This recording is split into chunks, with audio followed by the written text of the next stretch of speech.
마테오가 전한 거룩한 복음입니다. 하늘과 땅이 없어지기 전에는 모든 것이 이루어질 때까지 율법에서 한 자 한 획도 없어지지 않을 것이다. 그럼 천미 예수님,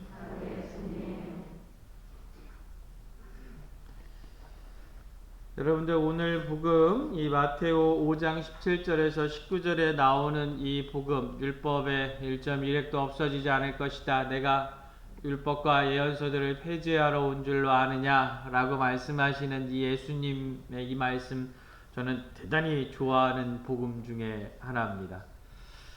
여러분들 이 말씀을 어떻게 이해하시는지 모르겠어요. 여러분들 우리 신앙인들에게 있어서 가장 경계해야 될 부분 중에 하나가 뭐냐면 신앙을 이분법적으로 살아가는 겁니다.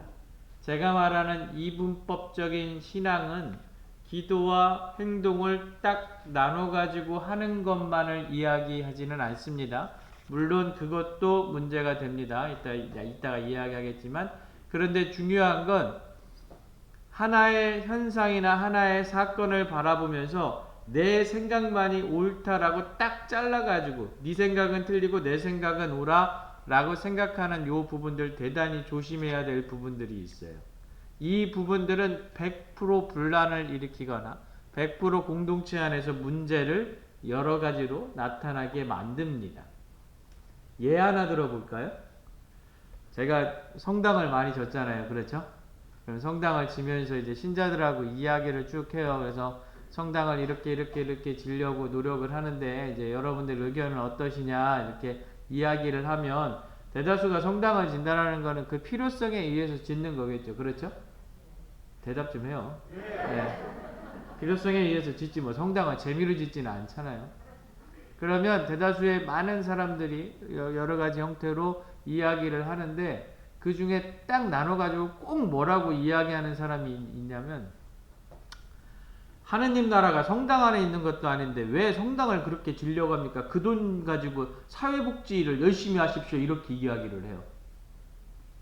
그게 끄떡이지 마세요. 네. 사회복지 당연히 열심히 해야 되죠. 그렇죠? 세상 사람들에 의해서 혹은 가난한 사람들에게 의해서 여러분들 말 그대로 그들에게 함께 공동체가 한다라는 것 대단히 중요해요. 그런데 그거 한다고 성당을 짓지 말라라는 거는 말이 안 되는 얘기예요. 반대로 성당을 짓는다고 이 부분은 아무것도 안 한다, 그것도 말이 안 되는 이야기고.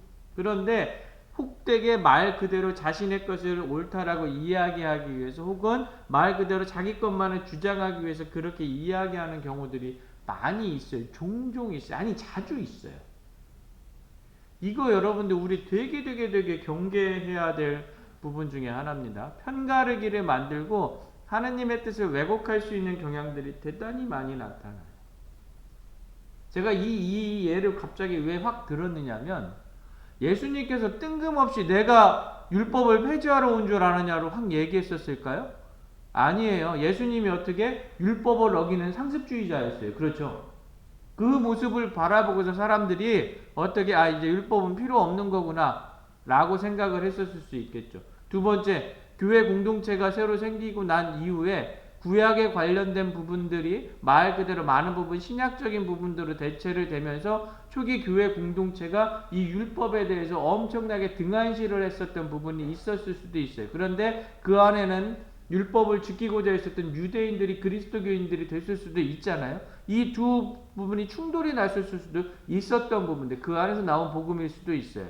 그런데 이 모든 것을 채취를 해놓고 보면 어찌 되었던 간에 모든 것 안에서 예수님이 이야기하시고자 하시는 것은 무엇이냐? 율법을 완성하러 오신 분이지 율법을 폐지하러 온 분이 아니다라는 거예요. 다시 한번 제가 말씀드릴게요. 예전에 여러분들 제가 챗 GPT라는 거 말씀드렸었는데 혹시 기억나세요? 네, 거기에 제가 요즘 또 더 업그레이드가 됐더라고요. 그래서 제가 거기다 물어봤지, 인공지능한테. 뭐라고? 율법의 1.1획도 없어지지 않을 거라는 예수님의 말씀을 해석해줘 이렇게 한번 쳐봤어요.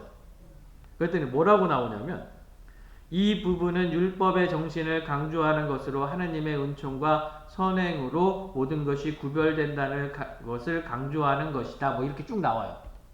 근데 읽다 보니까 개신교 얘기야. 그럴 수밖에 없을 것 같아요. 왜냐하면 이 인공지능이 학습을 하는 게 이 인터넷이나 이런 부분들에서 가장 많이 나오는 자료들을 막 해가지고 그거를 정리하는 언어 모델로 정리하는 거거든요. 그러니까 그렇게 이야기하는 개신교 신자들이 대단히 많이 있다라는 거예요.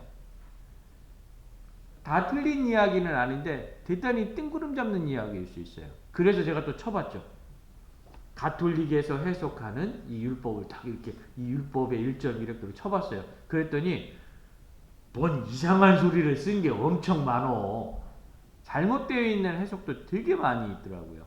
그래서 여러분들에게 단도직입적으로 오늘 이 부분에 대해서 말씀을 한번 드릴까 합니다. 제가 그래서 열심히 오늘은 제가 타이핑까지 쳐가지고 갖고 왔어요. 율법의 정확한 의미가 무엇이겠는가? 율법은 딱 무엇이냐? 하느님 사랑과 인간 사랑으로 구별되는 정확하게 이 율법의 기본 정신을 구체적인 행동 양식으로 표현한 것이 바로 율법입니다. 다시 말해서 하느님을 사랑하고 그러니까 이 그리스도를 사랑하고 인간을 사랑했었던 그 정신이 말 그대로 세상 안에서 행동으로 표현될 수 있는 것들을 구체적으로 적어놓은 것. 이것이 바로 율법이다라는 이야기입니다.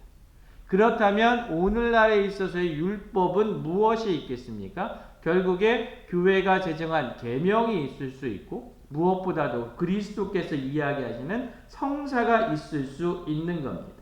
다시 말해서 제가 예전에 지난번에 말씀드린 대로 성사 안에서 여러분들이 예수 그리스도와 나와의 인격적인 만남을 가져야 된다라고 말씀드렸듯이 오늘 복음에서 말하는 율법이라는 것은 단순히 우리가 알고 있는 단어가 아니라 하느님을 만나는 인간의 응답이다라는 말로 대치해야 된다라는 겁니다.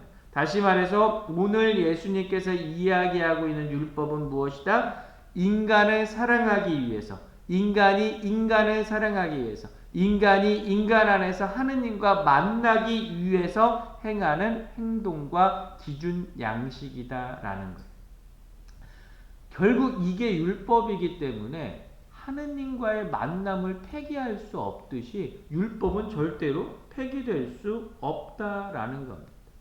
다시 말해서 오늘 예수님이 말씀하시는 율법이란 무엇이냐? 내가 받은 하느님의 사랑, 내가 받은 그리스도의 사랑을 내가 어떻게 돌려줄 수 있겠는가라는 그 모든 것 안에서 이루어지는 행동이 바로 율법이다라는 거죠. 기가 막히지 않습니까? 이 해석? 널리 써서 퍼뜨려져서 챗 GPT가 꼭 이렇게 대답할 수 있게. 결국 율법은 오늘날에 있어서 사랑의 응답이라는 말로 대체되어야 됩니다. 적확히 한번 이야기해 봅시다. 하느님께 돌려드릴 수 있는 인간의 사랑의 행동이 무엇이 있을 수 있겠는가?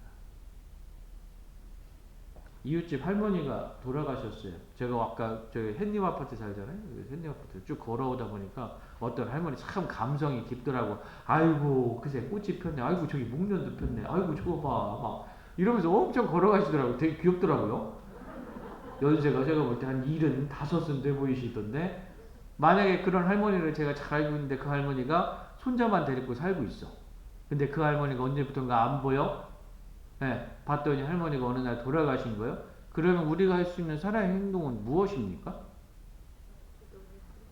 그렇죠. 1번 기도해야죠. 그렇죠. 그 할머니를 위해서 아이고 그렇게 감성 깊고 이쁜 하고 단아하신 할머니셨는데 아이고 내가 미사라도 한 대 드려드릴까 하고 미사 드려야겠죠. 그런데 그것만 하면 끝이에요? 아니죠. 어떻게 해야 돼요? 그렇죠. 그 손자한테 하다못해 말 그대로 맛있는 반찬이라도 한 번쯤 해다 줄 수 있는 그런 행동이 필연적으로 따라와야 되는 거예요. 단순히 그냥 미사 한 대 드렸다고 내 모든 그리스도인의 행동이 끝났다. 그게 아니다라는 겁니다. 아이를 잃고 슬퍼하는 부모들이 세상 안에 지금 많습니다. 특히 한국 사회에. 그럼 그들과 어떻게 해야 됩니까? 결국에 누구의 잘잘못을 따지기 전에 그들과 함께 울어줄 수 있어야 됩니다. 그들의 어깨를 보듬어 안을 수 있어야 됩니다. 그들과 함께 기도할 수 있어야 됩니다. 그들의 억울함에 동참할 수 있어야 됩니다. 그들의 슬픔에 같이 힘들어해 줄 수 있어야 됩니다. 가르침이고 그리스도의 계명이고 예수님께서 우리에게 보여주셨던 그 모습입니다. 그래서 우리를 위해서 십자가에 돌아가셨으니까. 그런데 이렇게 이야기하면 빨갱이라고 얘기해요. 잘못됐다라는 거예요. 그것도 누가? 그리스도인. 철저하게 잘못된 이분법적인 사고방식 안에서 살아가는 그리스도인의 모습이라는 거예요. 2000년 전에도 많았고 오늘날에는 더 많다. 이 모습에 대해서 오늘 예수님께서 철저하게 비판하고 계시는 겁니다. 1.1핵도 없어질 것 같으냐? 아니다. 하나라도 없어지라고 이야기하는 자는 하늘나라에서 가장 작은 자다. 그러나 끝까지 지키는 자는 누구다? 하늘나라에서 가장 큰 자이다. 라고 이야기를 하고 있는 겁니다. 내가 만약에 그런 이분법적인 사고방식에 젖어서 기도만이 옳다, 기도만 하면 된다라고 생각했다거나 아니면 행동을 하면 된다, 기도는 필요 없어도 행동만 하면 된다라고 생각했다라면 이 모든 것은 잘못되어 있는 것이다. 그리스도인이라면 성찰하고 반성해야 된다. 만일 그런 모습을 가지고 그리스도교 안에서 직무를 갖고 있다면 그 직무를 당장 내려놔야 된다. 그래서 바뀌고 되돌아봐서 우리는 어떻게 기도하면서 예수 그리스도의 사랑을 전파할 수 있는 행동을 해야 됩니다. 행동하면서 늘 그 바탕에는 기도가 있어야 됩니다.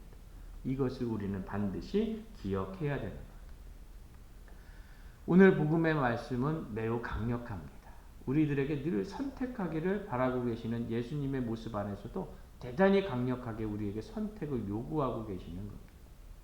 율법이라는 것은 단순히 계명이 아닙니다. 내가 예수 그리스도께 받은 사랑을 말 그대로 응답하는 행동의 방식입니다. 선택하라고 말씀하시는 거죠. 여러분들 어떻게 하시겠습니까? 기도와 응답이 늘 구별된다라고 생각하고 나누어서 계속적으로 하던 대로 하시겠습니까? 아니면 이제 기도하면서 그분께 응답드리는 진정한 그리스도교인의 신앙을 실천하시겠습니까? 그것에 대한 선택은 우리 스스로의 몫입니다. 잠시 묵상하도록 하겠습니다.